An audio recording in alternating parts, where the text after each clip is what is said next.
아빠를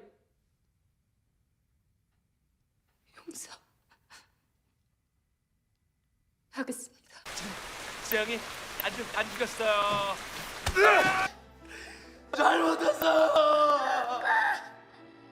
잘못했어요.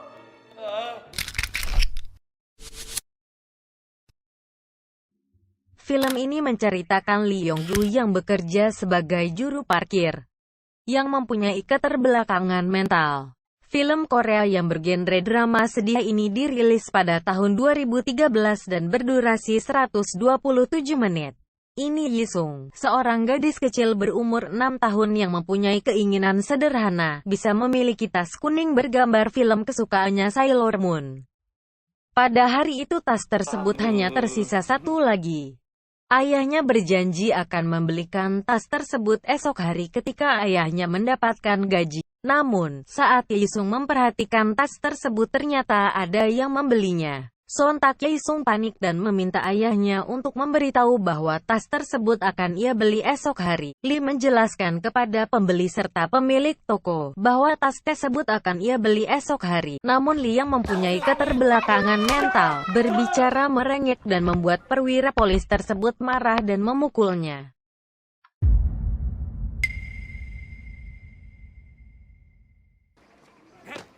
Keesokan paginya seperti biasa Lee meninggalkan Yi-sung untuk bekerja sebagai juru parkir. Dan di saat menghitung uang gajinya, ternyata anak yang membeli tas Sailor Moon kemarin menghampirinya, dan memberitahu ada toko lain yang menjual tas tersebut. Lee yang sangat bahagia bisa membelikan tas kuning untuk putrinya, meminta anak tersebut mengantarkannya. Namun di tengah perjalanan, putri seorang perwira polisi tersebut sudah terkapar tidak sadarkan diri. Seorang wanita tua yang melihat kejadian tersebut, langsung histeris dan berlari ketakutan. Malam pun tiba, Yi-sung yang khawatir akan ayahnya yang belum juga pulang menunggunya di luar rumah. Namun ternyata, ayahnya sudah berada di kantor polisi sedang diinterogasi. Dikarenakan Lee mempunyai keterbelakangan mental, sulit untuk dia menjelaskan kepada polisi kejadian yang sebenarnya. Polisi pun langsung membawa Lee ke TKP untuk melakukan reka ulang kejadian perkara. Lee yang berada di bawah tekanan polisi dibujuk melakukan sesuai instruksi yang diperintahkan pihak polisi. Dan Lee juga diiming-imingi akan segera pulang bertemu putrinya. Tak disangka Yi-sung ada di lokasi tersebut mencari ayahnya. Sontak Yi-sung dan ayahnya saling berteriak memanggil. Polisi segera membawa Lee ke mobil sehingga tidak bisa bertemu dengan putrinya. Setibanya di tahanan dan kepala penjara sedang memberikan arahan kepada napi baru. Lee melihat pesawat telepon dan berinisiatif untuk menelepon ke rumah untuk berbicara dengan putrinya. Kepala penjara terlihat memberikan telepon tersebut kepada Lee. Namun saat Lee mengambilnya, kepala penjara tersebut berkali-kali memukulinya. Lee pun akhirnya masuk ke sel nomor 7. Dalam sel tersebut terdapat 5 orang tahan yang berbeda-beda kejahatannya.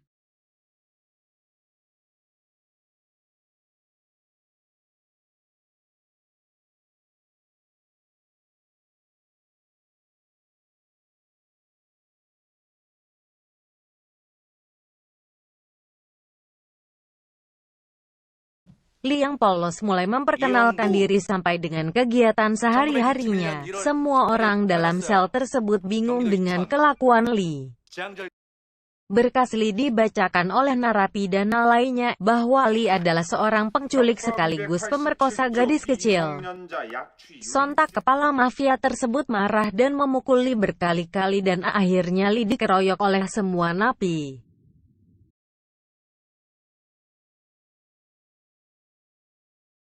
Scene selanjutnya memperlihatkan Yi-sung dirawat oleh panti asuhan dan bersekolah di sana.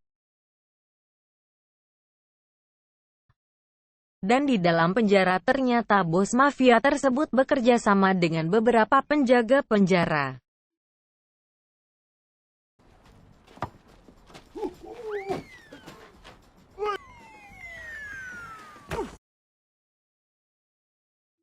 sehingga dia dispesialkan.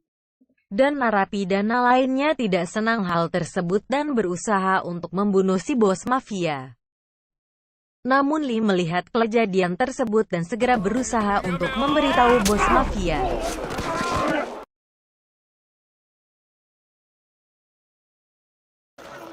Namun sayang malah Lee yang terkena tusukan di bagian perut. Dari kejadian tersebut, bos mafia merasa berhutang budi kepada Lee dan menawarkan hal apa yang ia inginkan. Lee menjawab hanya menginginkan putrinya Yisung. Di penjara tersebut dia adakan paduan suara untuk menghibur para narapidana, dan ternyata bos mafia bersama rekan satu selnya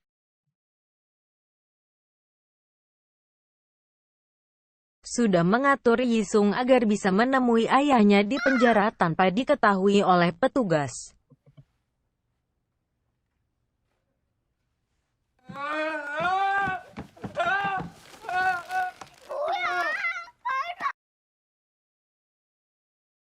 Namun Bongsi mantan pencopet ketakutan dan mengancam akan memberitahu penjaga. Saat akan memberitahu penjaga,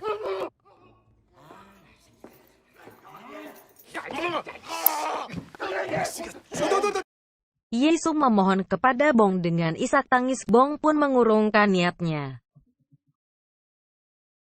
Saat akan mengeluarkan Yisung dari penjara, Yisung meminta bos mafia untuk berjanji membawanya kembali bertemu dengan ayahnya. Saat sudah di pintu keluar ternyata Yisung telat sehingga rombongan paduan suara tersebut sudah beranjak pergi.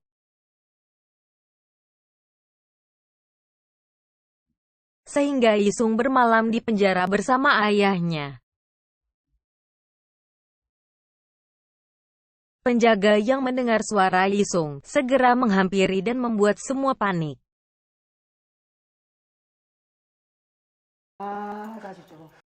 Kepala penjara yang curiga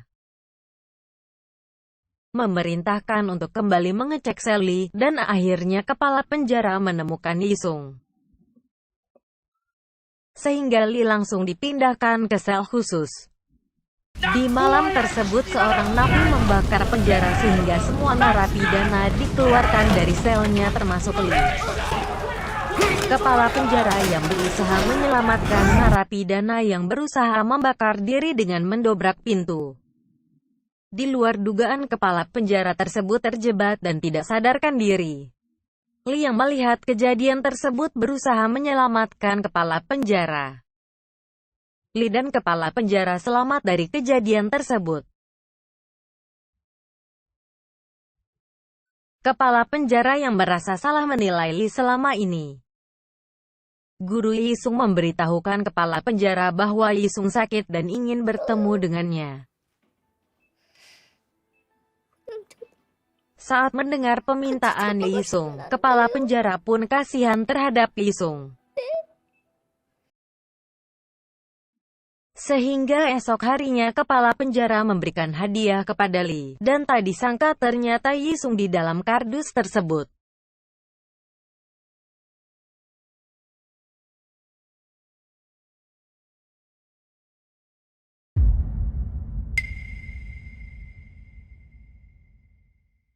Di scene selanjutnya kepala penjara meminta teman kepolisiannya untuk mengecek ulang berkas Lee, namun dia menolak dikarenakan korban adalah anak komisaris kepolisian. Kepala penjara yang mempelajari berkas Lee akhirnya mengetahui bahwa Lee bukan penjahat. Yisung yang mendapat bantuan dari kepala penjara sehingga bisa sering masuk ke penjara menemui ayahnya. Dan dia membawakan handphone untuk Bong agar bisa berkomunikasi dengan istri yang baru melahirkan. Sehingga Bong akhirnya menyukai Yisung. Lee diminta menceritakan kejadian saat anak kecil tersebut meninggal. Dan barulah kita tahu bahwa kejadian tersebut adalah kecelakaan di mana Lee sendiri tidak mengetahui bagaimana itu bisa terjadi. Sehingga teman satu selnya berusaha melakukan reka ulang kejadian yang menimpa gadis tersebut. Ternyata satu persatu misteri tersebut terpecahkan. Bagaimana gadis kecil tersebut mengalami luka di bagian kepala belakang yang diakibatkan dari tas yang dibawa, dan tidak sengaja tertimpa oleh batu bata yang terikat pada talik yang dipegang gadis kecil tersebut.